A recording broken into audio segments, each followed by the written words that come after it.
Viaje al centro del universo, parte 1. Vivir 100 años. Nuestro viaje al centro del universo comienza en Santiago de Querétaro, México.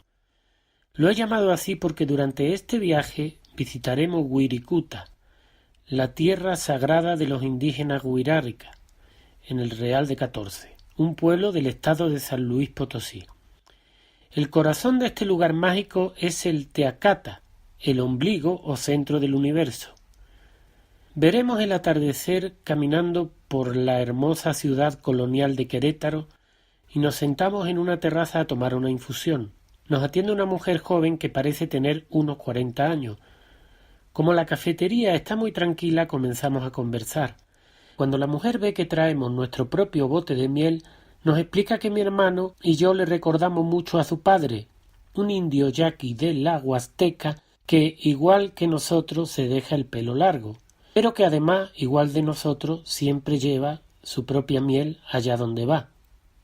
Después, la sonriente mujer me pide que adivine su edad y, convencido de acertar, le digo que tiene como yo, más o menos 40. Ella sonríe y dice que no con la cabeza, y no tiene 40 años, tiene 57. Para entender cómo esta mujer puede tener 57 y aparentar 40, solo hay que saber que su padre tiene 119 y su madre 111, que ambos tuvieron 19 hijos y que los dos ancianos siempre andan de buen humor y trabajan hasta el día de hoy. Con 119 años su padre va cada día a trabajar al huerto y ahí, ayudado por su hijo, cultiva verdura y frutas para el consumo de su familia. A las 5 de la mañana este hombre despierta a su hijo, algunos con más de 60. El anciano le recuerda a su hijo que hay que estar siempre en movimiento cuando salga el sol. Igual que los animales hay que levantarse antes del amanecer. En el campo, si te levantas temprano, trabajas y eres humilde, no te mueres de hambre. La tierra siempre da para todos. Su madre, con 111, prepara su café natural, hace las tortillas y después trabaja haciendo artesanía. Los días que hay mercado, esta anciana camina sola a las comunidades cercanas cargando la cesta llena de sus productos para vender. Emocionado le pido que nos revele el secreto para vivir más de 100 años con esa energía y salud. ¿Qué hay que hacer para vivir más de 100 años? La norma principal de su padre, según ella, es levantarse antes de que salga el sol. Uno no debe quedarse quieto y siempre debe estar haciendo cosas de provecho. Además, su padre cuida la dieta y come solo cosas naturales, café orgánico, miel de abeja, mucho ajo y cebolla, jengibre, y nunca ha probado la comida enlatada o empaquetada. Nos comenta que en los pueblos y ciudades la gente parece enferma y que su padre no va porque huelen mal. Se les nota que están enfermos porque no sonríen, están muy serios, nos dice. Cree que la gente muere tan joven en la ciudad por los humos de los coches, las comidas que saben a plástico y los químicos que se usan. Comer mal encima los pone nerviosos y siempre están enojados. Y entonces, después de conocer la historia de sus padres centenarios, le cuento yo la historia de Isabel Alarcón, Chabelita, una anciana que conocí en un asilo de ancianos y que también llegó a cumplir los 100 años. La historia de Chabelita. El día que avisé en el asilo que iba a hacer un reportaje sobre Chabelita, me avisaron que Isabel Alarcón tenía demencia senil y que no se podía hablar con ella con coherencia. Me dijeron que si quería podría intentarlo, pero me pidieron que tuviera cuidado. Chabelita podría pegarme con su bastón. Durante la primera entrevista, Chabelita conversó con naturalidad, cantó canciones y sonrió. Se lo estaba pasando muy bien. No me pareció que estuviera loca. Repetía algunas cosas o se le olvidaban otras, pero a todos nos pasa, incluso a los jóvenes. Antes de cumplir sus 100 años, pregunté a Isabel Alarcón por su secreto para llegar a una edad tan avanzada con tan buena salud. Después de reír a carcajadas me dijo estas palabras. El ser humano es como un molino, y para durar muchos años hay que estar siempre en movimiento, brincar, correr, andar, subir escaleras, bajarlas, pero siempre moviéndose. Chabelita, aunque era la más anciana, era la única que bajaba sola las escaleras. Se acompañaba de un bastón y sus movimientos eran lentos. Cada paso le llevaba mucho tiempo, pero con paciencia siempre llegaba a sentarse en su silla favorita o a tomar agua de la cocina. Uno de los días estaba tomándole foto, bajando las escaleras, cuando una de las enfermeras la vio y se puso a gritarle: «Chabelita, bájese usted por el ascensor, Chabelita, mire usted que se puede caer». Cuando la enfermera se acercó para ayudarla, la anciana, con un manejo del bastón excepcional y agarrada al barandal de las escaleras, lanzó al aire un buen golpe con el bastón. «No quiero que me ayude, yo puedo bajar sola». «¡Fuera!», le dijo Chabelita enojada a la enfermera mientras la amenazaba con su bastón. Una de las mujeres que estaba junto a mí dijo: «Pobre Chabelita, la mujer ya tiene la demencia senil y no se deja ayudar. Mira que si se cae». Al día siguiente, sentados en la calma del hermoso patio del asilo, le pregunté a Chabelita por qué pegaba a las enfermeras si ellas solo querían ayudarla. Y entonces Isabel Alarcón me reveló el más importante de sus secretos. «Les pego con el bastón porque no me dejan hacer las cosas sola, y si un día las dejo a que me ayuden o me sienten en la silla de ruedas, ya no me levanto más. Tengo que mantenerme en movimiento». Chabelita me contó que había notado que la mayoría de las mujeres llegaban bien al asilo, caminando y con buena salud, pero que después poco a poco se acostumbraban a que las enfermeras hicieran las cosas por ellas y a usar el ascensor, por lo cual de hacer poco ejercicio acababan en la silla de ruedas. «Las que se sientan en la silla de ruedas ya no se levantan más», me dijo la anciana dejándome sin habla. En ese momento el concepto de la realidad cambió completamente. Chabelita era una persona totalmente cuerda, defendiéndose con un bastón de una realidad completamente absurda. Ese día comprendí que el Alzheimer y la demencia senil lo provocan en gran parte, además de los químicos en la comida y la contaminación, lo provocan la falta de amor y la pérdida de respeto que sufren los ancianos en nuestra sociedad. Como las personas auténticas no se dejan engañar, el día que proyectamos el audiovisual de Chabelita en el asilo, se negó rotundamente a verlo. Cuando le preguntamos por qué no quería ver mi video, respondió que ella no veía televisión, que los periodistas éramos todos unos mentirosos y que decíamos pura mentira. Tras decir esto, Chabelita me lanzó un golpe con el bastón que casi me alcanza. Las enfermeras, escandalizadas, viendo que me había lanzado un bastonazo, comenzaron a recriminar a la anciana, escandalizada, mientras que yo no podía parar de reírme a carcajadas. Mientras que todos la culpaban de tener demencia senil, ante la sorpresa de todos, admití que Chabelita tenía razón, que entendía que estuviera tan enfadada con los periodistas y la televisión, y que, como ella bien decía, la prensa publica muchas veces puras mentiras. No obstante, le pedí que nos perdonara porque no todos los periodistas somos malas personas ni lo hacemos a propósito. Le expliqué que muchas veces los periodistas se ven obligados a reportar sobre cosas que no conocen, deben publicar cosas que les ordenan su jefe y además, como son humanos, también se equivocan. La anciana, nada interesada en lo que estaba diciendo, intentó darme de nuevo con el bastón.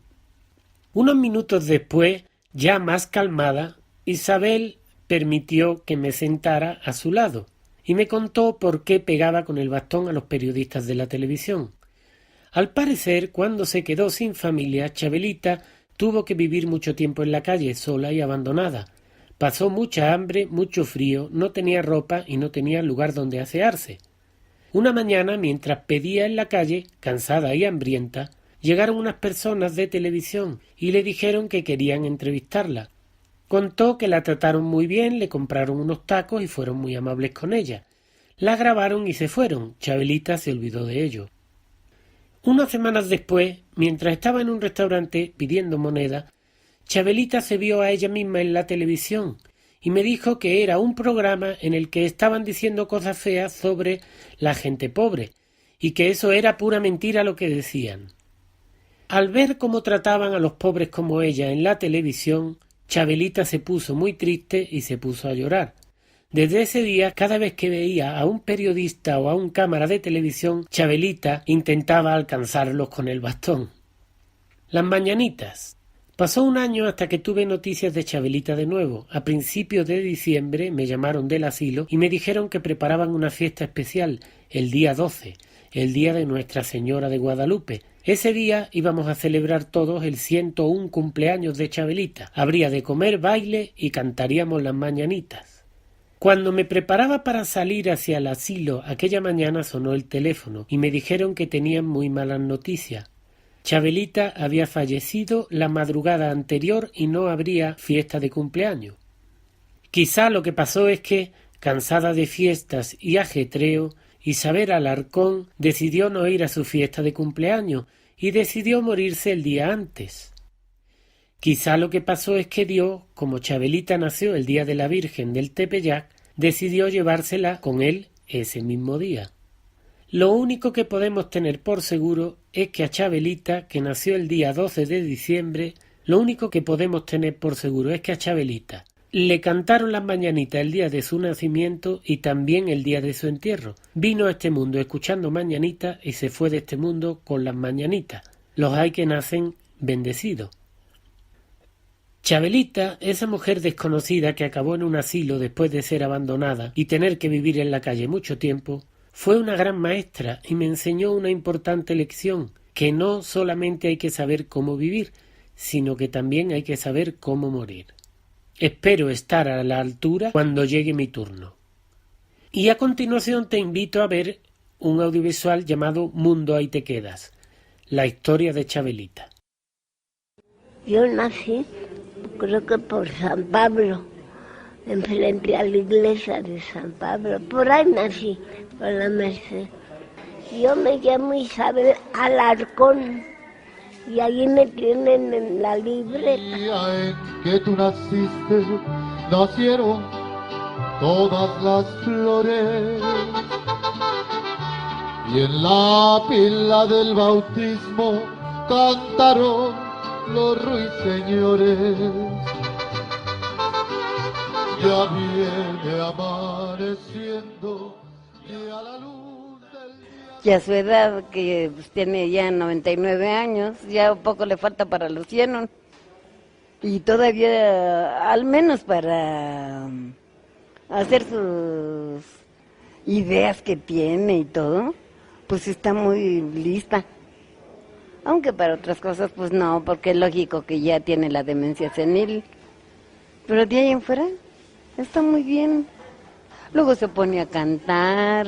Si Adelita se fuera con otro, la seguiría por tierra y por mar. Y por mar en un buque de guerra, y por tierra en un tren militar. Si Adelita no fuera con otro, la seguiría por tierra y por mar en un buque de guerra también. La la la la la la la la la la. Pues sí, pero todo se acaba, que se muere. Uno que no quiere que se muera, pues no, dice Dios más pronto. No quiere, no. Y mi abuelito yo lo quería mucho. Y la abuela también, pero Dios se lleva a la gente. La vida no las quita porque no las quita todo el mundo. Van naciendo y van creciendo y luego ya para donde anda uno, para el a los panteones, ¿verdad? Dios nos lleva a todos y a los panteones. Aunque usted se detenga, la desatranca y nos llevan que no te vas, pues te tienes que ir ya. Al mundo ahí te quedas, ya me voy. Y así es. Mundo ahí te quedas. Se va a quedar para los otros que nacen. Y viene otros años y nacen otros. Y también Dios tiene mucho trabajo. Manda y manda y manda a niños y niñas.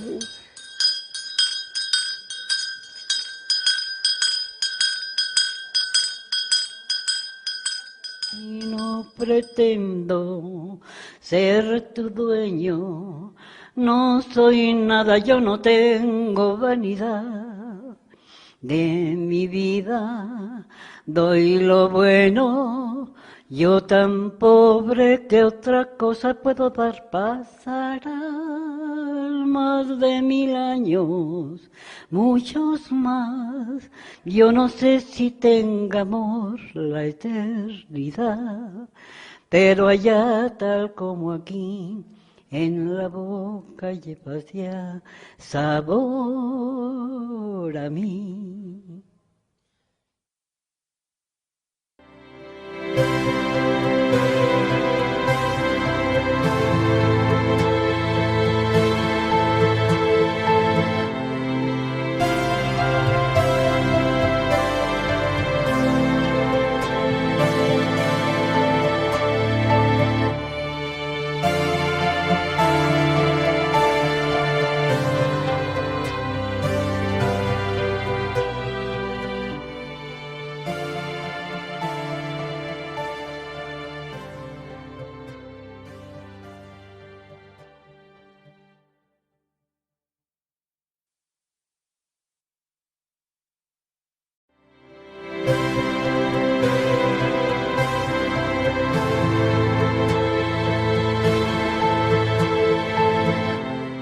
El coyote. Nuestro viaje continúa cruzando la Sierra Gorda de Querétaro para llegar a Xilitla, en la Huasteca Potosina. En unas horas pasaremos de estar en una ciudad llena de autos y contaminación a respirar el aire puro de una selva llena de agua y de vida. En un solo día veremos dos mundos totalmente opuestos. Debido a que la carretera ha sido remodelada, podremos ir a más velocidad, pero pronto vemos que no todos los avances son lo que parecen, y a mitad de camino encontramos a un coyote recién atropellado. El animal murió mientras intentaba cruzar la carretera. Las carreteras son medios de comunicación entre comunidades y sin duda tienen gran utilidad, pero tras ver al animal muerto me pregunto, ¿están diseñadas las carreteras para convivir con la naturaleza? ¿Están construidas con la idea de conservar nuestro medio ambiente? Para muchas personas el coyote es simplemente un perro salvaje que no tiene ninguna utilidad porque no lo pueden comprar ni vender. Pero para mí, sin embargo, un coyote es una vida, y su muerte injustificada me provoca dolor. Tras ver el cuerpo atropellado del animal, las hermosas vistas de la Sierra Gorda se han tornado tristes. La enorme carretera aparece ahora como una cicatriz profunda en las montañas. La sierra está herida. Mientras el automóvil avanza, imagino cuántos animales morirán cada día alrededor del mundo en las carreteras. ¿Tendrá esto que ver con la extinción de las especies? ¿Por qué nadie cuenta cuántos animales mueren? Cuando un animal muere en la naturaleza, su muerte es sagrada porque da la vida para alimentar a otro. Y me pregunto, ¿qué sentido tiene esta muerte? ¿Para qué murió este coyote? ¿Por quién dio la vida? Si otro animal hambriento intentara comer sus restos, moriría atropellado también. Una cadena que no tiene final. ¿Se podrían hacer carreteras menos rápidas donde fuéramos más despacios para no matar a los animales? ¿O se podrían fabricar coches que no alcanzaran ciertas velocidades para atropellar menos animales? ¿O deberíamos hacer algo para que las carreteras no hagan tanto daño a la naturaleza? Pero cumplir los sueños en nuestra sociedad cuesta dinero y ¿quién estaría dispuesto a bajar la velocidad en una sociedad en la que lo importante es llegar rápido y llegar primero? ¿Quién estaría de acuerdo en acondicionar las carreteras para que no maten a los animales? ¿Realmente a nuestra sociedad le importan los animales? Por supuesto que no. Proteger a la naturaleza sería lo más inteligente que podría hacer el ser humano, porque su supervivencia depende de ella. ¿Pero tiene realmente el ser humano poder para evitar la destrucción del planeta? ¿Y es el ser humano realmente un ser inteligente? El diccionario de la lengua define la palabra inteligencia de la siguiente forma: capacidad de entender o comprender, capacidad de resolver problemas, conocimiento, comprensión, acto de entender. Entonces surge una nueva pregunta. Si fuera verdad que los seres humanos son inteligentes y si fuera verdad que nuestra sociedad es inteligente, ¿no tendría la capacidad de comprender que cuando destruye a la naturaleza que les da la vida, están destruyéndose a ellos mismos? Lo débil vence a lo fuerte. Después de una parada en la misión de Jalpan, llegamos a Xilitla. En idioma náhuatl, este nombre tiene dos interpretaciones: lugar de Chile y lugar entre caracoles. Los mesoamericanos colocaban un caracol en el pectoral del dios del viento, Quetzalcóatl, Se creía que al pasar el aire por la espiral del caracol se esparcía el aliento creador del Dios dando vida a la naturaleza y a los hombres. Después de dejar las maletas en la posada nos dirigimos a la cascada Los Comales. A la selva de la Huasteca Potosina todavía no ha llegado el mal llamado primer mundo ni el desarrollo, por lo cual esta selva todavía no ha sido destruida y conserva una gran diversidad natural, vida y riqueza. Caminar por esta selva me proporciona una gran sensación de paz y mi mente descansa.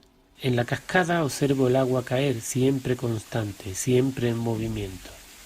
Sintiendo su frescor reflexiono sobre la famosa cita de Leonardo da Vinci que dice que el agua es el vehículo de la naturaleza, o dicho de otra forma, que el agua es el vehículo de la vida. El milagro de las selvas y bosques es impresionante.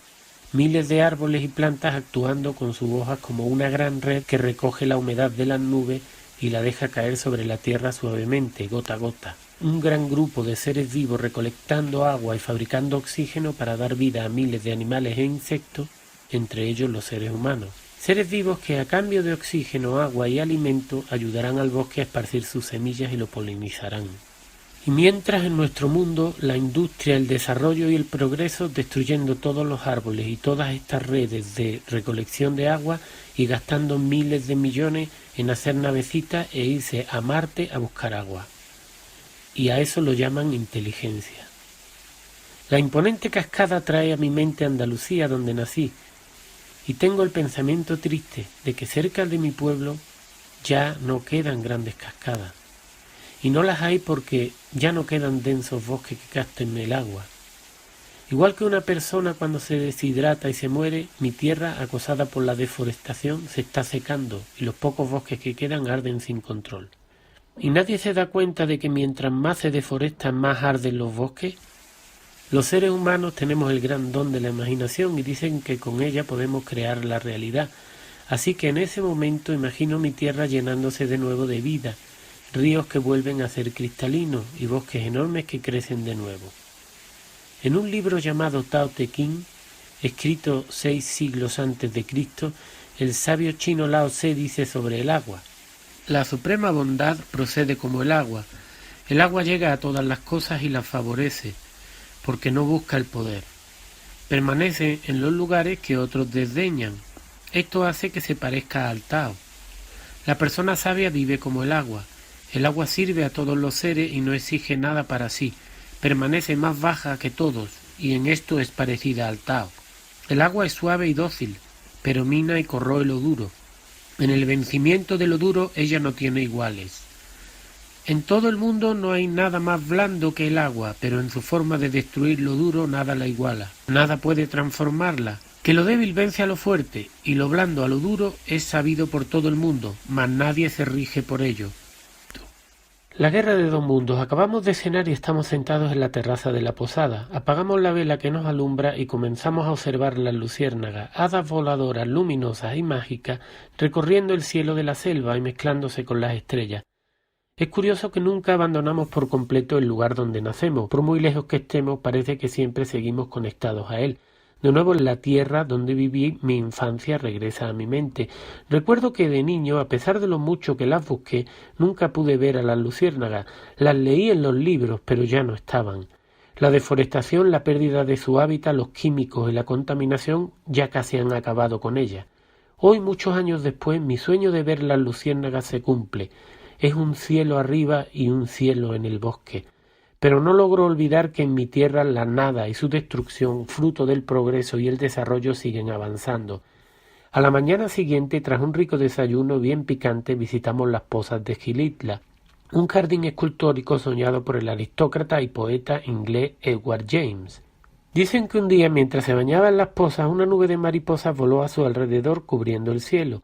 Esta visión la interpretó el surrealista aristócrata inglés como la señal de que debía establecerse en este lugar y materializar su sueño. La primera impresión del lugar es decepcionante. El tan renombrado Xilitla no parece ser nada más que un montón de cemento y hierro a medio terminar, destruyendo la belleza de una selva impresionante. Su obra, al principio, se parece a la de un clásico millonario occidental que llega a un lugar natural a destruirlo ahogándolo en hierro y cemento. Pero las apariencias engañan, y pronto descubriré que las cosas no siempre son lo que parecen. El caótico mundo de hierro y concreto que tengo frente a mí no es fruto de la locura, ni tampoco de la casualidad. Más allá de ser una simple creación excéntrica y surrealista, en Gil Isla está representada una realidad.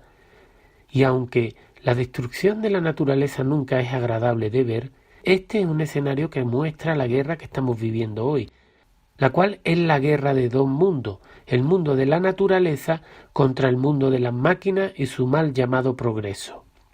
En esta lucha, el progreso, las máquinas y su falso desarrollo están destruyendo cruelmente a la Tierra. Y lo que el ser humano no alcanza a ver es que si permite que destruyan a la naturaleza, se estará destruyendo a sí mismo. En realidad, es lógico que una sociedad que cada vez tiene menos hijos y nietos no les importe que se destruya todo. Al final moriremos y no dejaremos nada tras de nosotros. Edward James comprendió que el avance de la sociedad industrial provocaría la extinción de las especies y en un arrebato de genialidad quijotesca intentó crear una nueva arca de Noé donde salvar a los animales de la extinción. Cuando Edward James comenzó a crear una nueva arca de Noé, fue considerado loco y muchos se rieron de él. Y hoy viendo cómo solo unas décadas después, en nombre del progreso y el desarrollo, ya una gran cantidad de especies han desaparecido y otras muchas desaparecen diariamente, vale la pena preguntarse, ¿quién era el loco de esta historia? El guía nos cuenta que James nunca permitía que se terminaran las obras y que cuando la pieza iba a ser acabada ordenaba parar inmediatamente. Todas las obras debían ser diseñadas para que las terminara la naturaleza, columnas para que las bromelias crecieran sobre ellas, paredes para que las plantas las cubrieran o habitaciones para que los árboles las habitaran. En su visión futurista, Edward James vio a la naturaleza perfeccionando las imperfectas e inacabadas obras del hombre. Y aunque no deja de ser feo cubrir una hermosa selva de cemento y hierro, contagiado por el misterio de Gil Isla y exhausto por el calor del mediodía, me siento frente a las pozas y a la sombrita caigo en un profundo ensueño surrealista. En este sueño, Edward James, que según me dicen algunos vecinos aún sigue viviendo en las pozas, se presenta ante mí vestido con traje blanco y me invita a hacer un viaje al futuro. Nuestro sueño sucede así. Estamos en el día 13 de enero del año 3000. Frente a nosotros hay un barco que navega con dificultad por un mar lleno de plásticos y de basura. Apenas se puede ver su forma debido a una densa nube de humo tóxico. Es la época de la humanidad conocida como la era del plástico, que vino después de la era industrial. Fue poco antes del conocido Apocalipsis Scientificus, en el cual el Homo Pokémonensis o el Homo Scientificus se destruyó con sus propios inventos, a los cuales ellos llamaron desarrollo y progreso. En esta arca, una especie de Titanic surrealista, van los pocos seres humanos que sobrevivieron a la era científica o la era industrial, por el golpe que recibió un tal Newton en la cabeza. La humanidad, o más bien lo poco que queda de ella, vive en este barco navegando a la deriva por un mar de plástico contaminado y sin tener a dónde ir. Los cielos azules y las estrellas son hoy solo un recuerdo del pasado, solo se pueden leer en los libros antiguos. En el barco se está celebrando un baile. En esta danza los empresarios bailan con los ecologistas una especie de tango. La coreografía, por supuesto, la dirigen los empresarios, que son los que pagan. Los políticos de profesión son los encargados de controlar al público y su primer objetivo es impedir que nadie deje de ver el espectáculo. Los espectadores, los habitantes de este arca, permanecen hacinados en la parte trasera del barco empujándose, pero no se empujan para poder ver el espectáculo con el cual los entretienen para que no vean la realidad, como podrías pensar, sino que lo hacen para no caerse al agua. Se dedican a sobrevivir. Entre baile y baile, con máscara especial para no ahogarse inhalando el humo tóxico que cubre lo que queda de la atmósfera, la nueva estrella del pop estrena sus nuevos éxitos. No estamos tan mal, qué bien respiramos todo, qué bien estamos apretaditos en el arca, yo pienso en positivo y las cosas van a mejorar.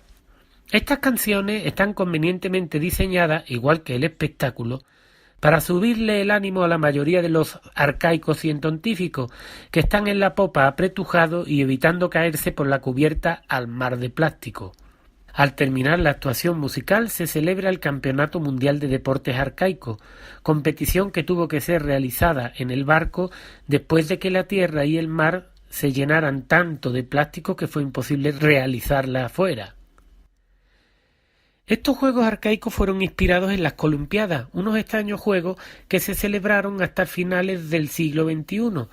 Los Juegos Colúmpicos pudieron ser rescatados gracias a un brillante arqueólogo, descubridor de la antigua, perdida y abandonada ciudad de Nueva York. Dicen los libros de historia que la tragedia de esta civilización arcaica científica empezó en el siglo XXI, cuando todos los países del mundo quisieron ser primermundistas, progresistas y desarrollados. Los grandes políticos, empresarios y banqueros, grandes altruistas, usaron siempre los Juegos Colúmpicos y otros muchos juegos mundiales para entretener a los arcaicos cada 4 años durante un mes, el tiempo justo que necesitaban para cambiar las leyes o hacer los cambios que les convenían para adueñarse del planeta sin que los científicos se dieran cuenta. Gracias a la llegada del progreso y el desarrollo, cada ciudadano del mundo pudo comprar uno o varios autos para poder pasar horas amarrados y tragando humo negro en los interminables atascos que se formaban en las ciudades. El sueño de cualquier arcaico era pedir una hipoteca que pagara durante toda su vida y pasar horas en el tráfico pagando la gasolina y todos los gastos que implicaba tener un carro. La destrucción fue financiada gracias a unos modestos créditos diseñados para que nunca pudieran ser pagados, que le permitían a los arcaicos pagar sus deudas en solo unas cuantas decenas de años y con muy cómodas mensualidades. En la destrucción que se realizó, los países primermundistas y desarrollados otorgaron a los arcaicos innumerables créditos impagables para hacer más casas y más obras y más trenes y más industria y comprar más coches y hacer más trenes y más industria y más casas para poder llevar así el progreso al más alto nivel y con ese progreso poder destruir lo que quedaba del planeta más rápido. De pronto, a principios del siglo XXI, se descubrió que un montón de desechos plásticos había empezado a acumularse en el océano Tranquilísimo, adquiriendo el tamaño de un gran continente. En ese momento, los conspiranoicos y los negativistas, a los que no hubo ni siquiera que perseguir porque fueron totalmente ignorados, comenzaron a afirmar que si no se cambiaba el sistema económico del progreso y el desarrollo, la basura podría crecer y acabar cubriendo todo el planeta. Por supuesto que nadie le hizo caso a los avisos de los conspiranoicos, y menos de los negativistas, ya que en el siglo XXI los arcaicos, los Homo pokémonensis, creyeron que con solo pensar en positivo, sentándose con los ojos cerrados a meditar y sin hacer nada en la práctica, las cosas se solucionarían. Los cambios en la alimentación que sufrió la civilización arcaica basada en comida basura sin ninguna propiedad nutritiva hizo que muchos arcaicos de la era plástica postindustrial llegaran a pesar hasta 300 kilos y por este motivo el arca había comenzado a tener graves problemas para mantenerse a flote. De repente Edward interrumpe sus explicaciones y se oyen unos gritos procedentes de la popa del arca que nos distraen. ¡Se hunde! ¡El arca se hunde! ¡Nos hundimos! ¡Ayuda! Tras un gran tumulto, el baile se interrumpe y rápidamente un político que estaba casualmente justo al lado del micrófono, a la entrada de la escalera, sube al escenario, le quita al cantante de pop el micrófono y junto a un actor de Hollywood muy famoso, dice, con elocuentes palabras, a todos los habitantes del arca, que no hay nada que temer y afirma que el barco no se está hundiendo ni se hundirá. Yo os prometo que no hay nada que temer, afirma con una sonrisa amplia de oreja a oreja mientras que el actor de Hollywood y la estrella del pop aplauden sonrientes. Como prueba irrefutable de que el arca no se hundirá, la autoridad muestra el último estudio científico de la Organización Mundial de Investigaciones Científicas Arcaicas, en la que todos los científicos, absolutamente todos, han firmado un documento que demuestra que los barcos no se hunden. Un gran aplauso de varios minutos surge espontáneamente entre los arcaicos, sobre todo desde las primeras filas. Por supuesto que si todos los científicos han firmado que los barcos no se hunden, seguro que no se hunden. Tras el discurso, Antes de continuar con los juegos y bailes musicales, los arcaicos, los habitantes del arca, esperan la llegada de las noticias. Hay que ver lo que dice la prensa. Me cuenta Edward James que a los arcaicos les encanta estar informados, aunque sea todo mentira lo que les dicen. Después de una tensa espera, llega la edición especial del diario El Verdadero, el mejor y el único diario del arca. En realidad hay muchos diarios con diferentes nombres, pero son todos el mismo. El diario El Verdadero, cuyo lema es "Nosotros somos la única verdad", diario liberal, entre sus titulares incluye: última hora, todos los científicos del mundo, absolutamente todos, están de acuerdo. Los barcos no se hunden. Científicos descubren que un pedo de una vaca puso en peligro el arca. Prohibirán filetes con papas. La Organización de Naciones Unidas Científica, la ONHC, pide no hacer caso a las noticias falsas emitidas por los conspiranoicos y negativistas. Los barcos no se hunden, afirma el diario. Y su artículo principal dice: edición especial, noticia de última hora, los barcos no se hunden. Arca del Desarrollo Sustentable, Océano Pacífico, diario El Verdadero, 13 de enero del año 3000. El excelente presidente de la Orden Mundial de Políticos Unidos, OMPU, y de la Organización de Naciones Científicas Unidas, la ONCU, afirmó hoy que el Arca del Desarrollo Sustentable, ADS, no se está hundiendo, ya que los barcos, como han dicho bien los científicos, no se hunden. El excelentísimo representante del pueblo mundial afirmó tener en sus manos ya los nuevos estudios científicos irrefutables de los mejores expertos, y todos afirman que estos objetos, los barcos, dejaron de hundirse en el año 2500. Nuestro diario pudo contactar al más importante de estos científicos, que declaró que no es una cuestión de fe, se trata de ciencia, y hemos comprobado científicamente, irrefutablemente y matemáticamente que es imposible que un barco se hunda. Juan Enmig Pérez, desempleado profesional de profesión, residente en la popa con el resto de desempleados profesionales de profesión, contó a uno de los reporteros que no cree que el barco se esté hundiendo, ya que a él no le ha llegado el agua al cuello. Debido a que la totalidad de las especies animales ya se extinguieron y este hundimiento solo afectaría a los humanos, los ecologistas, por su parte, se negaron a dar declaraciones. Los principales líderes avisan en un comunicado que en la búsqueda de un lugar mejor y más amplio para todos van a realizar una expedición de emergencia en los botes salvavidas. Esta medida se tomará en las próximas horas. A su regreso, los líderes más importantes, de izquierda y de derecha, darán una rueda de prensa con los resultados que encuentren en su peligrosa aventura usando los pocos salvavidas que quedan. Los líderes mundiales de la Organización de Naciones Unidas Científicas se han ofrecido voluntarios, los de izquierda y los de derecha, para salir del barco rápidamente en los botes salvavidas, dispuestos a buscar un mejor futuro para todos los arcaicos. Y en agradecimiento por la confianza puesta en ellos por los ciudadanos, estos líderes de la Organización de Naciones Unidas Científicas arriesgarán sus vidas en esta peligrosa expedición y dejarán inmediatamente el arca en los pocos salvavidas que quedan, con la esperanza de buscar un futuro mejor para todos los arcaicos, dijo en el diario una de las principales autoridades.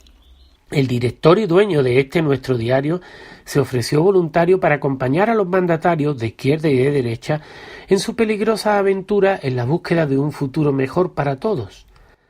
Y para celebrar la gran noticia de que el barco no se está hundiendo, porque ya los científicos dijeron que los barcos no se hunden, y para despedir a la expedición de líderes salvadores, se han organizado bailes, conciertos y espectáculos deportivos que continuarán indefinidamente hasta el regreso de los mandatarios. Aprovechando este evento, se proyectará también la última película de Hollywood, titulada Salvando a los arcaicos, que tiene como protagonistas a estos héroes políticos de izquierda y de derecha que, arriesgando sus vidas, viajarán por el peligroso mar de plástico en los botes salvavidas para salvar a la humanidad arcaica. Todos los arcaicos de izquierda y de derecha han celebrado la decisión altruista de sus líderes. Debido a la urgencia de su misión de encontrar una nueva tierra para los arcaicos, los mandatarios no asistirán al estreno de la película y mandarán a sus subalternos a la premier.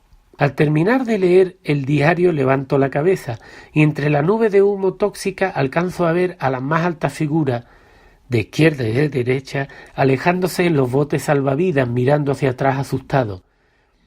Mientras, los salvadores del mundo arcaico son despedidos por los agradecidos arcaicos con música y aplausos que surgen espontáneamente de los asistentes, sobre todo de los de las primeras filas, porque los de atrás se están ahogando y ya gritan.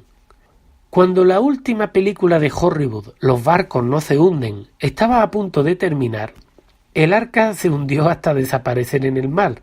Fue en ese momento, cosas de los sueños, en lugar de tristeza me dio mucha hambre, por lo cual me despedí de mi amigo Edward James, me desperté y me fui a comerme unos chilaquiles verdes con huevos estrellados.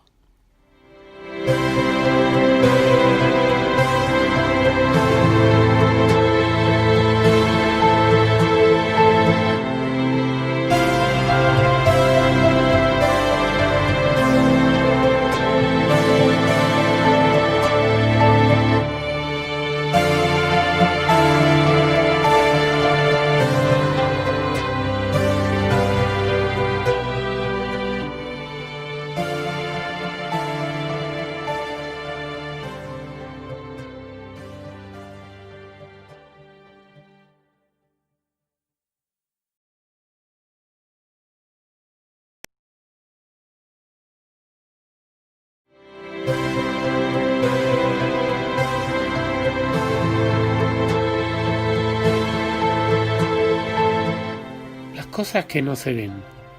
El quinto día de viaje nos lleva hasta San Luis Potosí, una ciudad minera del centro norte de México. Tras instalarnos en el hotel El Palacio Museo de San Agustín, al que llegamos por casualidad, salimos a caminar por sus calles. Aunque el centro colonial de la ciudad está lleno de edificios históricos bien conservados, no lo disfrutamos tanto como nos gustaría porque en la calle hace un calor insoportable. Como casi todas las ciudades modernizadas, San Luis ya no tiene árboles. Al no haber sombra, el asfalto se recalienta, haciendo muy difícil caminar. Comparo estas ciudades con saunas, que en lugar de vapor ofrecen humo negro y olor a gasolina.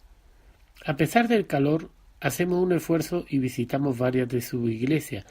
San Luis tiene un patrimonio colonial que vale la pena, pero en poco tiempo el calor y el humo de los coches nos vence y buscamos un lugar donde comer.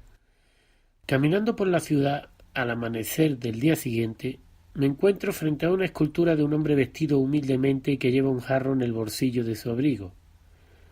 Acostumbrado a ver que las estatuas suelen ser de políticos, religiosos o militares, me intriga conocer la historia de una persona que por su ropa parece ser pobre. ¿Un monumento dedicado a alguien pobre? Debe estar ante una gran historia. La escultura es un homenaje al señor Juan de Dios Acío Ramírez, 1793-1859. Este señor, conocido como Juan del Jarro, vivía en un edificio abandonado y sus únicas posesiones eran un petate para dormir, un jarro y un sombrero. Su mérito está en que Juan del Jarro dedicó toda su vida a pedir dinero, ropa y comida para compartirlas con los pobres y los ancianos que eran más necesitados que él. La historia de este ser humano demuestra dos cosas. Lo primero, que se puede vivir sin posesiones, dando la vida por la comunidad, y lo segundo, que dedicándose a ayudar a los demás se puede llegar a ser reconocido y respetado. Después de ver la estatua de Juan del Jarro empiezo a hacerme preguntas. ¿Qué pasaría si Juan llegara hoy con su petate, su jarro y su sombrero a alguna ciudad moderna para pedir dinero y ayudar a los necesitados? ¿Se le permitiría vivir en la extrema pobreza ayudando a pobres como él? La cruda respuesta es que no. En muchas partes del mundo, Juan del Jarro sería retirado a la fuerza por la policía de donde estuviera y en casos extremos sería llevado a un asilo donde, quitándole su libertad, lo encerrarían con la excusa de que llevaría una vida mejor. Por poner algunos ejemplos de cómo tratan hoy a los pobres, podemos mencionar, por ejemplo, a Madrid, la capital de España, donde se promovió una ordenanza que multaba a los pobres por buscar comida en la basura que tiraban los supermercados. Ponerle una multa a un pobre por buscar comida, si no tienen ni dinero para comer, es un poco absurdo, pero así son los políticos. Viven en otro mundo. O podríamos ir a Noruega y Suecia, países que tanta gente pone como ejemplo, y que están preparando leyes apoyadas por la mayoría para prohibir a los pobres pedir. La lista sería muy larga y podríamos encontrar cientos de ejemplos. Lo único que hay seguro es que en nuestro mundo al día de hoy ser pobre está penado por la ley, y para muchos pedir para sobrevivir es un delito.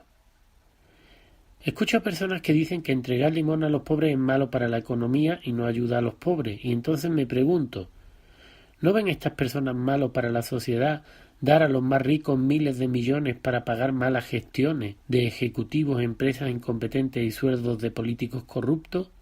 Es cierto que yo no estoy de acuerdo en que se le dé dinero a gente joven que podría trabajar. Si un vecino se quedó sin trabajo y me pide una moneda para darle a sus hijos de comer, no debo dársela. Pero debo estar contento cuando los políticos entreguen miles de millones del Estado a un banco que quebró por su mala gestión. Dar al pobre es malo, pero dar al rico es bueno. En España, más de una década después de que comenzara la crisis, los banqueros ya han recuperado su fortuna y los pobres, por supuesto, son mucho más pobres. ¿Y por qué? Pues muy sencillo. Cuando los ricos pidieron, nadie se opuso a que se les diera, y cuando los pobres pidieron, se hicieron leyes para castigarlos por hacerlo. Es verdad que empresarios, banqueros y políticos tienen gran culpa de la situación actual, pero ¿qué hacen las personas afectadas para que la sociedad cambie? ¿Cuántos como Juan del Jarro dejan de señalar a los ricos y se ponen a ayudar a sus comunidades de acuerdo a sus posibilidades? La historia de Juan del Jarro despierta en mí muchas emociones. A mi memoria vienen algunos ancianos que conocí que, siendo personas capaces de hacer todas las labores de su hogar y estar mentalmente lúcidas, fueron metidas por sus propias familias, por sus propios hijos, en asilos a la fuerza. Personas a las que se les negó la libertad de vivir hasta la muerte con dignidad. Y esto lo pude comprobar en los meses que pasé haciendo el reportaje que comparto en el capítulo 1 de esta serie, Vivir 100 años, cuando me contaron la triste historia de una de las ancianas del asilo. Sus hijos, que vivían en el interior de la República, la engañaron y le dijeron que iban a ir de visita a la Ciudad de México. La mujer se arregló, se preparó, y cuando llegaron a la ciudad dejaron a la mujer en la puerta del asilo y le dijeron que iban a aparcar el carro. Una vez que estaban ya lejos, llamaron al asilo para que las hermanas salieran a recoger a la mujer. La mujer no comprendió nada en un primer momento y no lo podía creer. Cuando ya la mujer se dio cuenta que de verdad sus hijos se habían confabulado, se habían puesto de acuerdo para dejarla en el asilo y que todo era para robarle sus propiedades, ni siquiera intentó regresar a su casa o no intentó buscar dinero, sino que decidió quedarse en el asilo y en una profunda tristeza murió no mucho tiempo después. La sociedad occidental, igual que margina a los pobres, también margina a los ancianos. Los hijos marginan a los padres, los nietos a los abuelos. Y en lugar de buscar formas para darles una vida digna a los ancianos, todo lo arreglan construyendo asilos donde meterlos, quieran o no quieran en muchos casos. Si Juan del Jarro naciera hoy, tendría que cuidarse, porque aunque no fuera pobre y viviera en la calle, como hacen con los animales de la perrera, se podría encontrar a un benefactor o a su propia familia, que lo metería en un asilo para su propio bien. ¿Habrán pensado las nuevas generaciones que ellos un día también envejecerán y que el trato que le den a los ancianos hoy será el mismo que ellos recibirán mañana? La respuesta es muy sencilla. Si las generaciones de hoy no reflexionan sobre el trato que están dando a los ancianos, ellos sufrirán el mismo trato y acabarán metidos muchos a la fuerza en los asilos que hoy mismo ellos construyen. Dice el Tao Te Ching chino de Lao Tse con respecto al equilibrio: No hay que verter agua en un vaso lleno, y no tiene ningún sentido afilar demasiado la hoja del cuchillo. Y si la sala entera está repleta de oro y jaspe, ¿quién podrá resguardarla? El exceso en todo provoca la desgracia. Y si el exceso en todo provoca desgracia, ¿cuál será el futuro de nuestra sociedad que vive protegiendo a la grande riqueza, castigando a la pobreza y permitiendo excesos de los que más tienen a los que menos tienen? Las cosas que no se ven. San Luis Potosí, además de las enseñanzas de Juan del Jarro, me regalará una experiencia única, un viaje en el tiempo y en el espacio. Mi máquina del tiempo no será un aparato de alta tecnología, sino que será el Hotel Museo Palacio de San Agustín. Mi viaje comienza con una escalera helicoidal, una construcción en espiral que para los monjes agustinos, antiguos propietarios del palacio, era la representación de una escalera al cielo. Emocionado mientras subo al cielo, que está al final de la escalera, empiezo a oír una melodía. Un violinista toca canciones clásicas a una pareja que cena en la terraza del restaurante, iluminados por la luz de las velas. A mi izquierda hay una puerta que resulta ser la entrada a una pequeña capilla. Entro y tras tomar una foto me siento frente a su altar, que está decorado con una imagen de Cristo crucificado.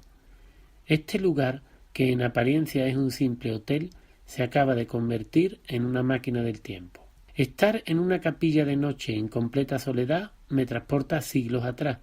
Imagino a los monjes sentados en silencio donde me encuentro y comprendo que nuestros antepasados poseían un don que hoy casi se ha perdido, la capacidad de permanecer en silencio. Podían estar solos con ellos mismos. Arropado por el silencio de la noche, pienso que quizá encontrar a Dios no sea tan complicado. Quizá lo sagrado habite en el silencio.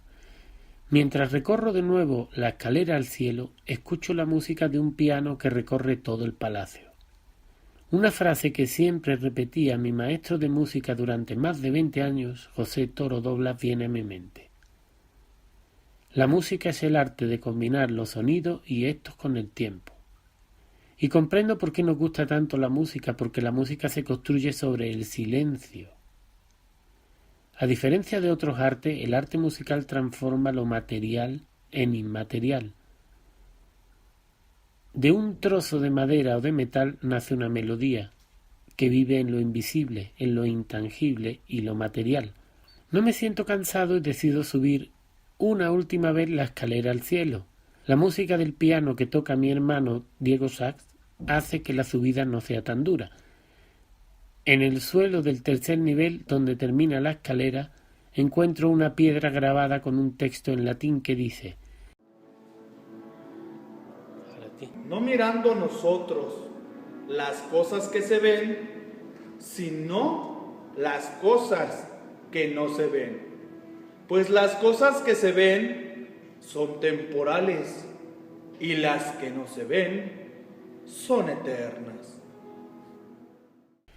Y entonces comprendo que la música, como los cantos de los pájaros, viaja en el espacio sagrado del silencio, que es el mundo de las cosas que no se ven. Al estilo francés.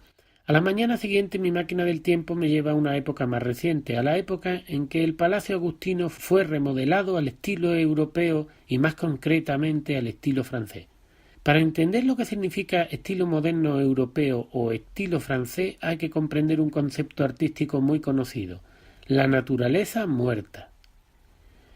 Durante años oí hablar de este concepto artístico, pero nunca tomé conciencia de que la naturaleza muerta no es solo pintura, sino que es una forma de pensamiento. Un pensamiento que se lleva en la práctica a todos los campos. En las remodelaciones del palacio, según nos cuentan, los árboles del patio se arrancaron para poner un techo. Los árboles vivos fueron cambiados por muebles hechos con árboles muertos y se colocaron pinturas de bosque y de ríos en las paredes. Frente a un cuadro con un bosque verde pintado, pienso en cuál será el verdadero valor que esta obra tiene. Sus árboles pintados no absorben dióxido de carbono para dar oxígeno que después podamos respirar. Estos árboles de pintura tampoco dan protección a la casa, manteniendo una temperatura agradable. En estos árboles coloreados, los pájaros tampoco podrán hacer sus nidos. Entonces, ¿qué valor real tienen? La respuesta es que no tienen ningún valor real. No son otra cosa que naturaleza muerta. Tampoco soy un radical. Comprendo que si vives en una ciudad donde no hay árboles, no hay animales, no hay pájaros, no hay agua, y solo hay coche, hierro y máquina, es agradable ver una foto de un río o de un árbol. Pero si vives rodeado de árboles y los arrancas para pintar un cuadro. Y entonces surge una pregunta: ¿qué pasará si la humanidad sigue permitiendo que la cultura de la naturaleza muerta se imponga? ¿Seguiremos creando un mundo estilo francés, irreal, donde se arrancan los árboles y después se pintan en cuadros? No puedo ser hipócrita. Yo hago libros de fotografía.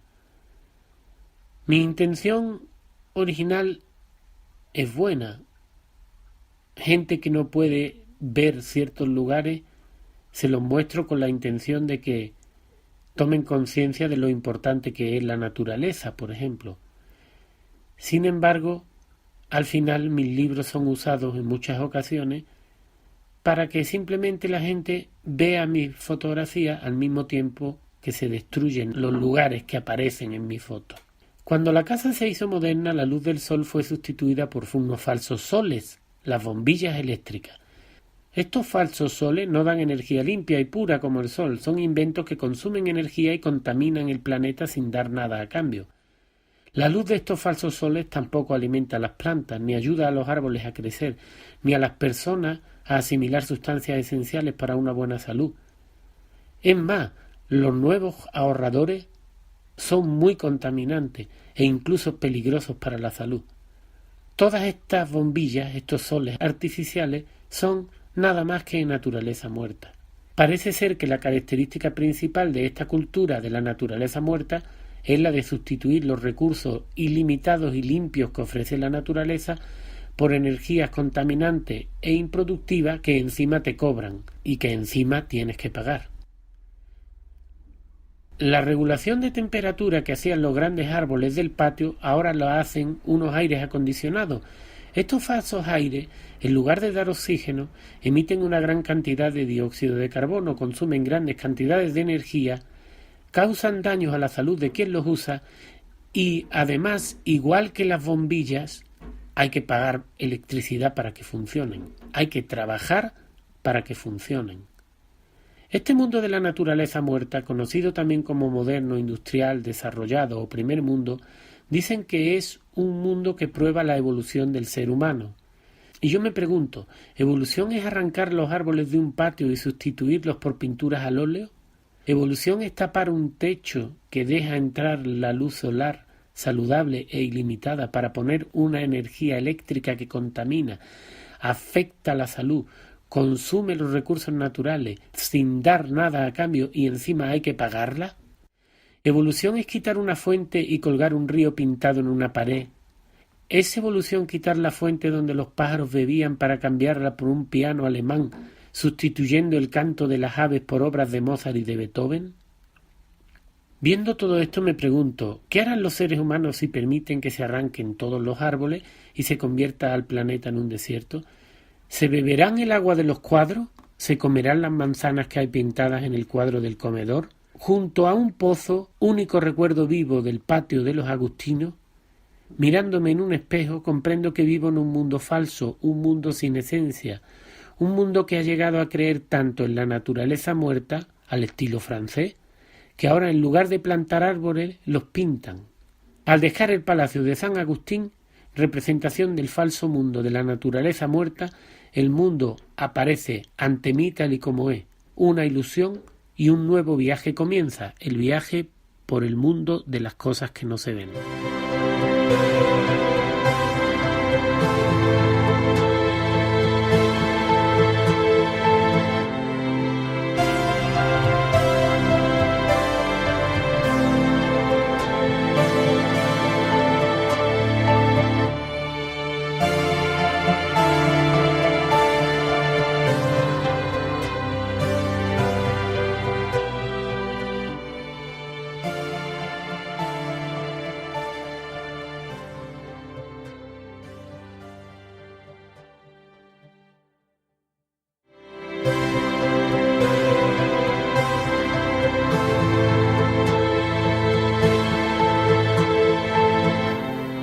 nuestra madre. De San Luis Potosí nos dirigimos al pueblo minero de Real de 14.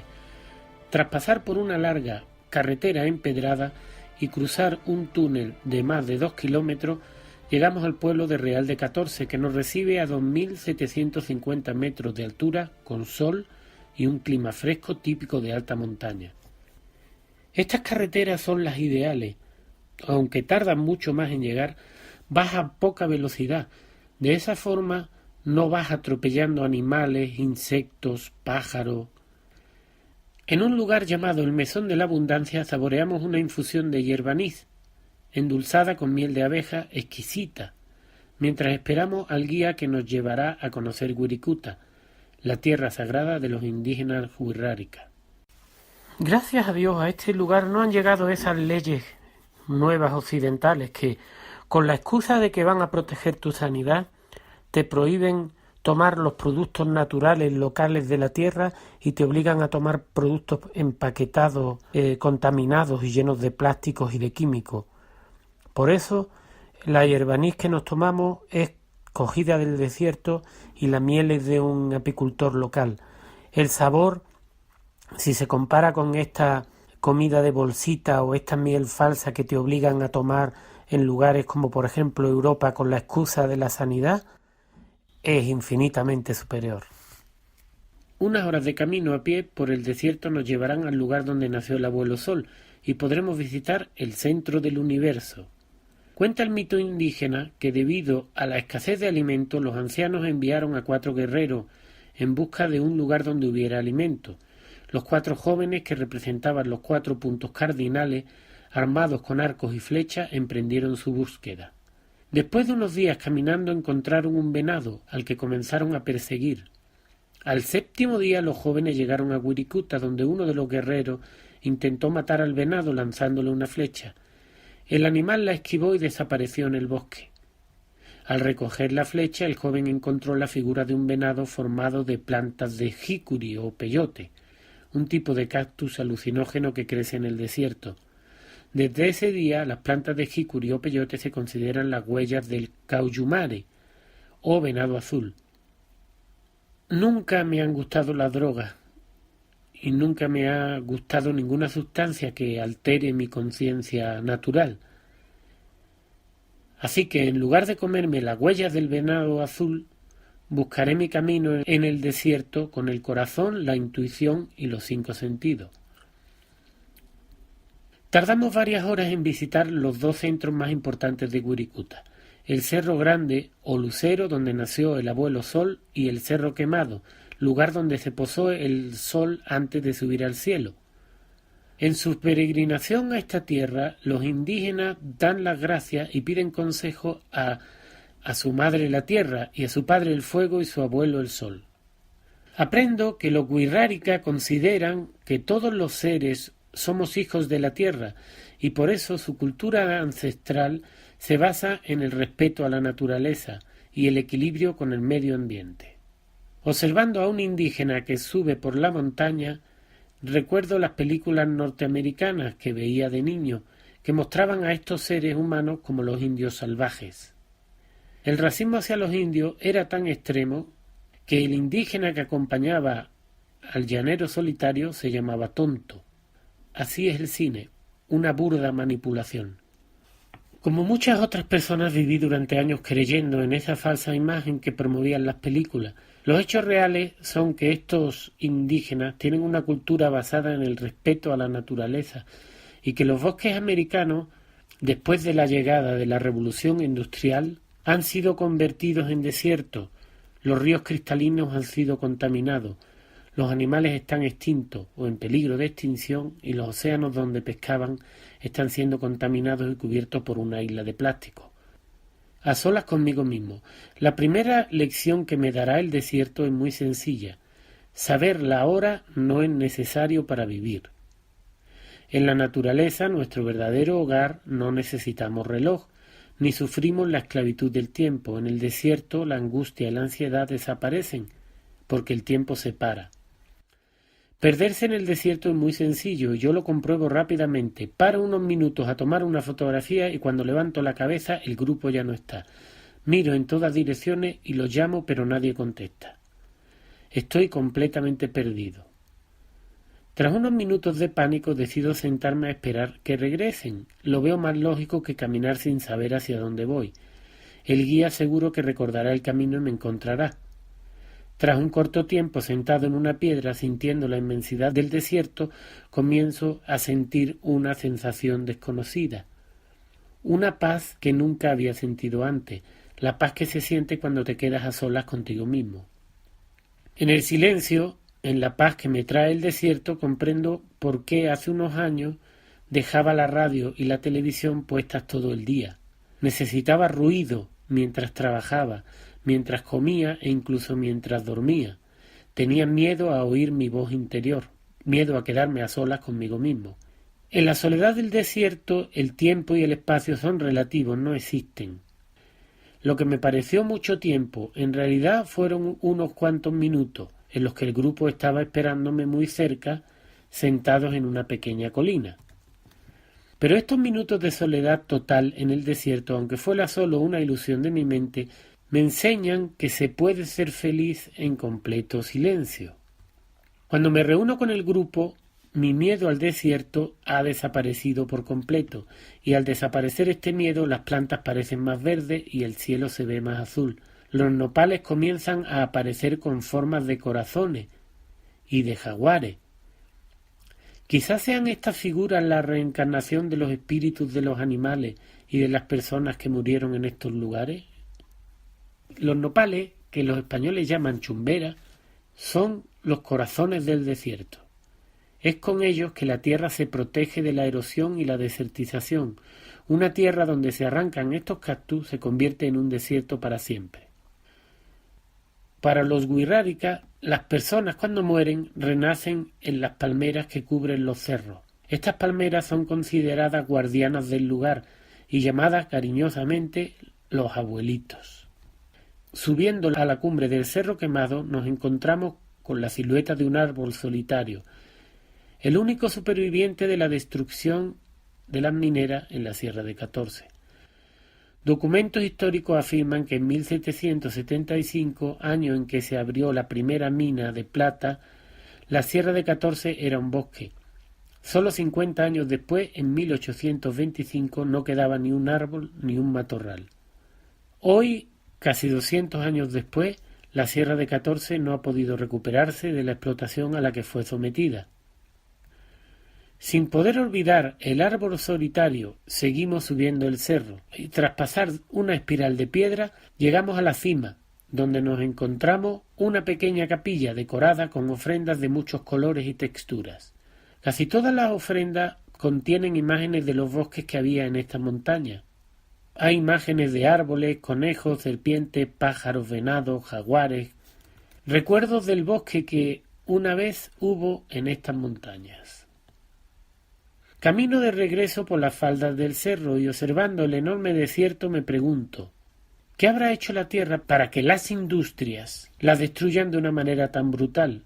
¿Es posible que tantos millones de personas no se den cuenta de que el océano se está cubriendo de plástico?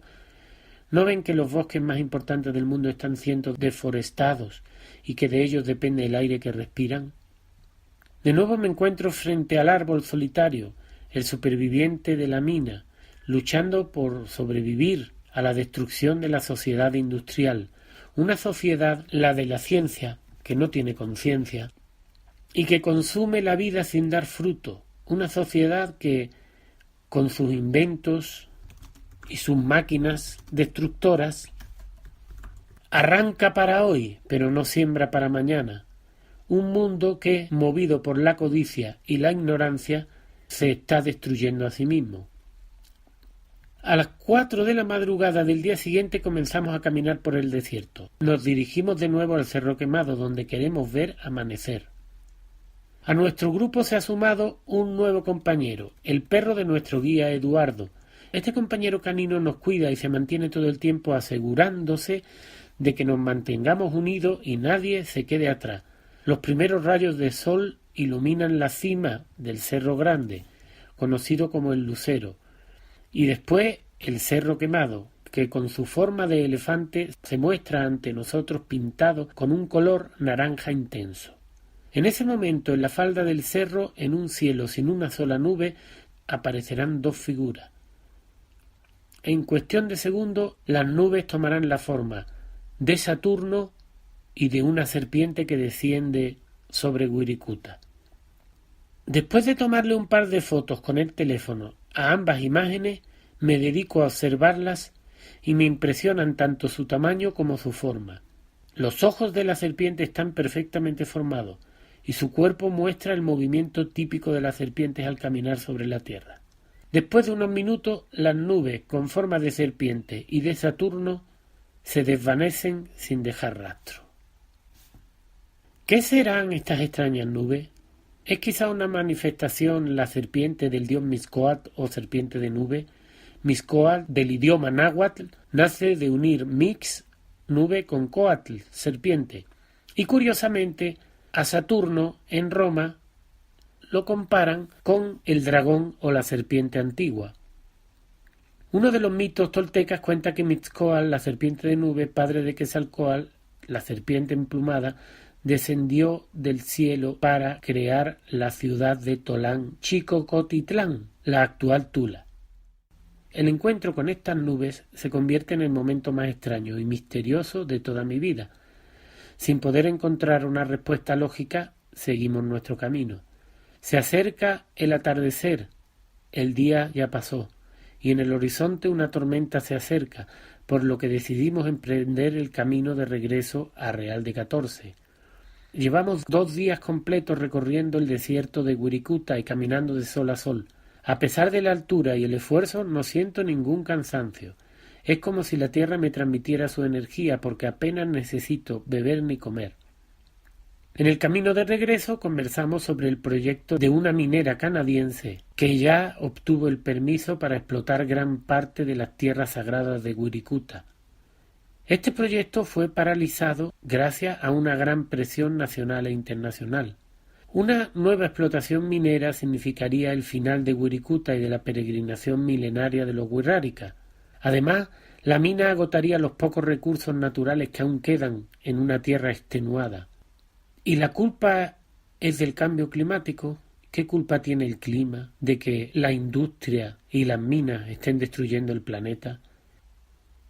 Si esta minera se abriera, tras extraer todos los minerales, consumir y contaminar el agua, la minera, como hicieron las anteriores, abandonaría Real de 14, dejando a sus habitantes en una situación de falta de recursos aún peor que la actual.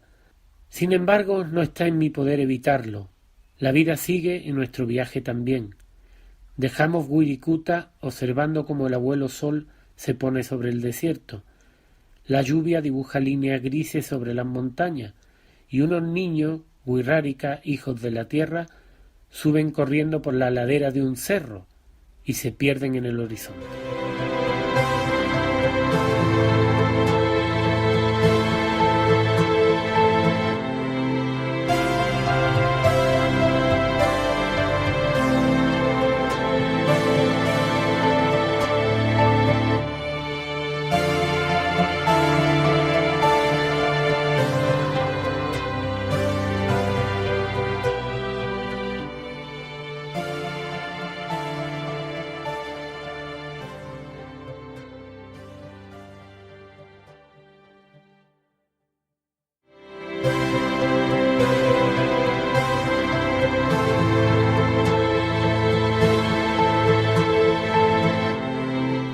El pueblo fantasma.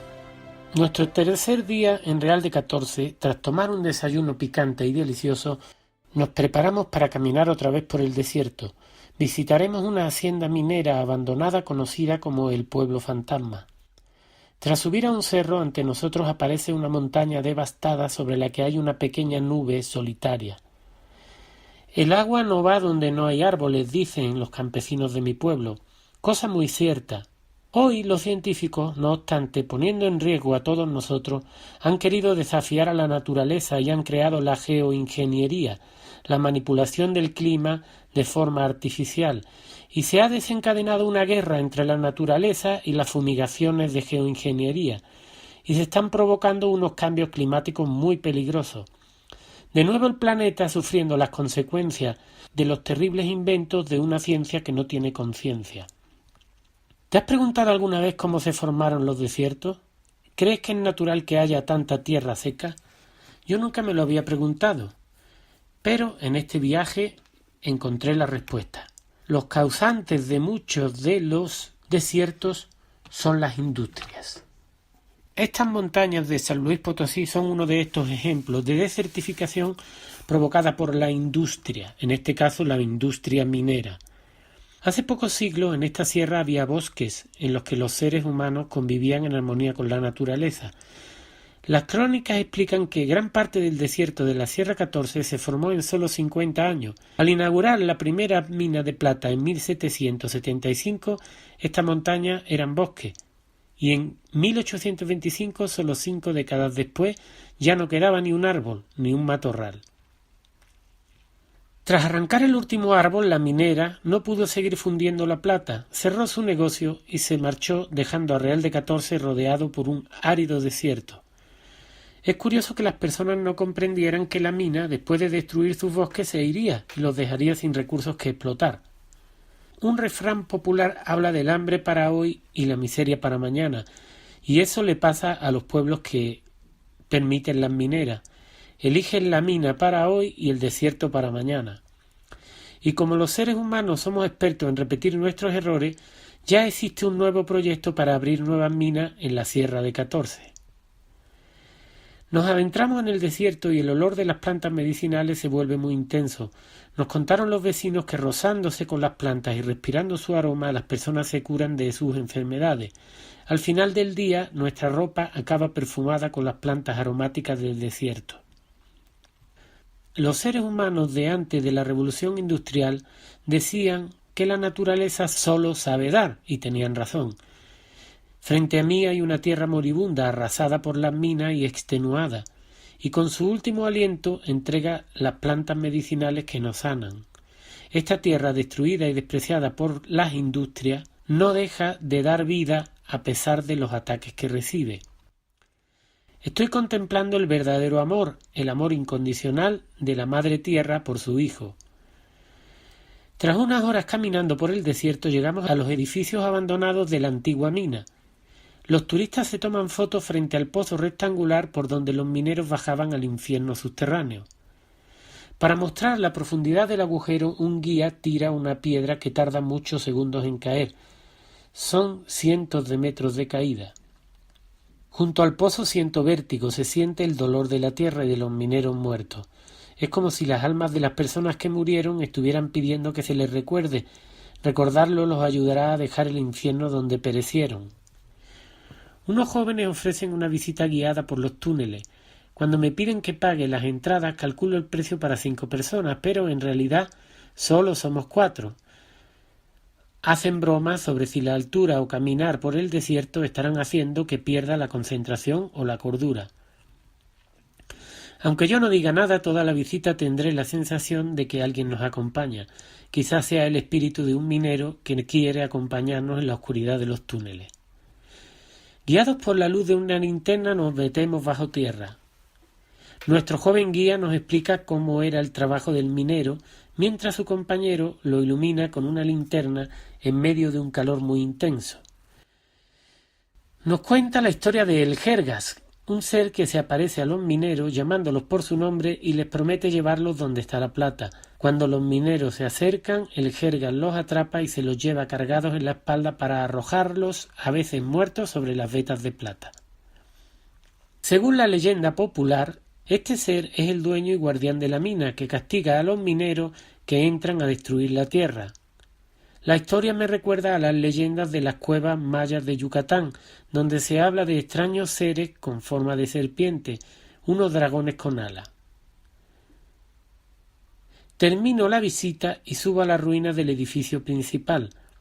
A través de una ventana observo el desierto y viendo la tierra destruida me pregunto, ¿cuándo entenderemos que hay que vivir en armonía con la naturaleza? ¿Esperaremos a que todo nuestro planeta sea inhabitable y se convierta en un desierto para comprenderlo? Visiones. Han pasado varios días desde que visité la mina abandonada de Real de 14 y estoy en Guanajuato, otra ciudad minera del centro de México. Con las imágenes del desierto de Real de 14 en mi mente, me pregunto, ¿qué sucederá si continuamos abriendo minas y creando industrias que deforesten los bosques que quedan? ¿Podrá destruir la falta de conciencia de nuestra ciencia el planeta Tierra? Y en ese momento tengo una visión, una premonición. A mi mente viene la imagen de un planeta destruido y desierto, una tierra sin árboles, sin animales, con el horizonte opacado por humos negros, ríos contaminados y océanos cubiertos de plástico. Es lo que pasará si la ciencia y las industrias siguen destruyendo el mundo. Con la imagen de un planeta destruido, en mi mente subo las escaleras hasta el 3er piso. En ese momento sucede lo que los creyentes llamarían un milagro, y los ateos una gran casualidad. Las mismas visiones que vi en el piso de abajo están pintadas en los cuadros que cuelgan de las paredes. Recibo una gran impresión al verlas. La exposición se titula Pies de ceniza y pertenece al artista Sergio Garbal. En sus cuadros aparece ese mismo mundo oscuro, deforestado, lleno de basura y consumido por las llamas que tuve en la mente. Uno de los cuadros muestra a una mujer desnuda posando de pie sobre un automóvil abandonado y frente a un mundo en llamas. La mujer no parece darse cuenta de lo que sucede a su alrededor.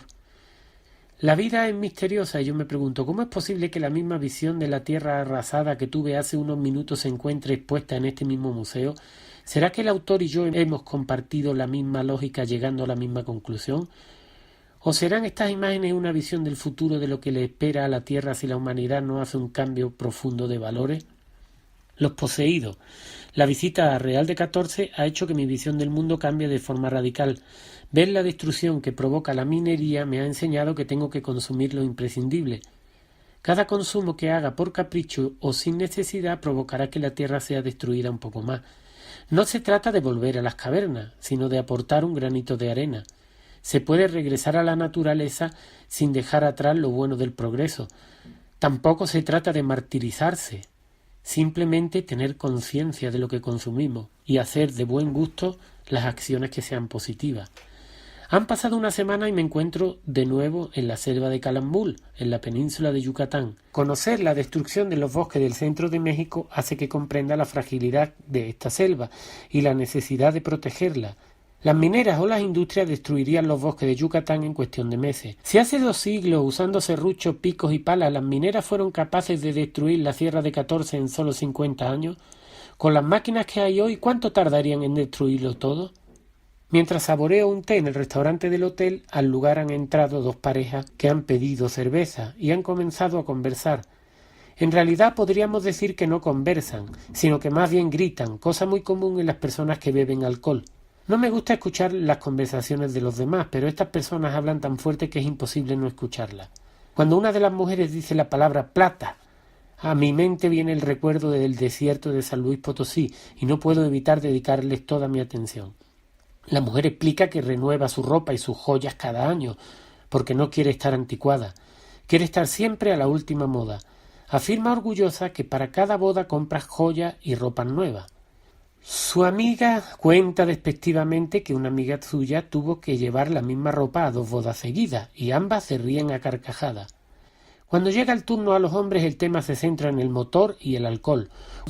Uno de ellos dice que cambió su automóvil de un solo año por uno más moderno y el otro propone que compren unas motos de las grandes para irse a quemar gasolina. En el infierno se arde y eso es lo que hacen estas personas, quemar los recursos por puro gusto. Yo, que acabo de ver los daños que sufre la tierra para la extracción de los minerales, me pregunto, ¿serán conscientes estas personas de lo que sufre nuestro planeta para que ellos puedan cambiar de coche, de ropa o de joyas cada año? Como la mayoría de nuestra sociedad, estas personas no parecen malas personas, simplemente no son conscientes del efecto que sus acciones provocan. La ignorancia es siempre peor que la maldad, porque el malo destruye para lograr algo y después descansa. Sin embargo, un ignorante nunca descansa de su ignorancia. El planeta que estas personas le dejarían a sus descendientes, si seguimos a este ritmo, sería un planeta muy parecido al infierno. Un planeta seco, extremadamente caluroso, lleno de refinerías, carreteras y minas con olor a azufre. Mares cubiertos de plásticos y contaminados con productos químicos donde apenas habría recursos para subsistir. Un desierto triste y seco sin bosques ni animales. Es probable que hayas pensado que no quieres volver al mundo de las cavernas y quieres seguir viviendo tu vida con todas las comodidades. Obviamente tienes razón.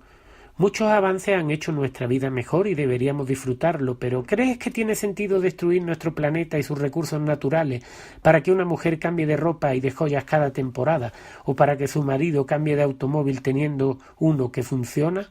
¿Merece la pena destruir tanta vida para estos lujos absurdos e innecesarios? Y entonces comprendo que estas personas, sin saberlo, como la ignorancia no tiene límite, están creando su propio infierno aquí en la tierra y están poseídas por su dinero y sus bienes materiales, están marcados por la última moda, son esclavos de sus egos, de sus joyas, de sus ropas y de sus coches. Y entonces me pregunto, ¿de cuántas de mis posesiones seré yo esclavo y no me estaré dando cuenta? Un paseo por la ciudad. Las lecciones que tenía que darme la mina de Real de 14 continuarán por mucho tiempo.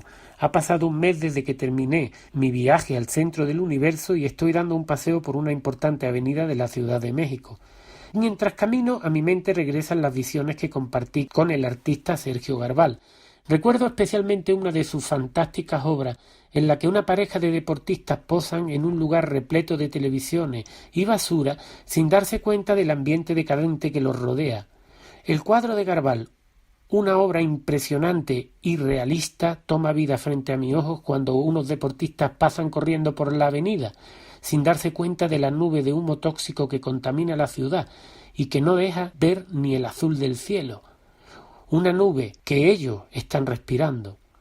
A mi lado veo a las personas sentadas en los restaurantes, llenos de pantallas de televisión que retransmiten partidos de fútbol todo el día. Mientras que sus futuros cada vez son más negros, como la nube de humo que hay sobre los edificios y como las pantallas de sus televisiones, estas personas actúan como si no pasara nada, ignorantes de lo que está sucediendo. Y es entonces cuando me doy cuenta que el cuadro de Sergio Garbal se acaba de hacer realidad.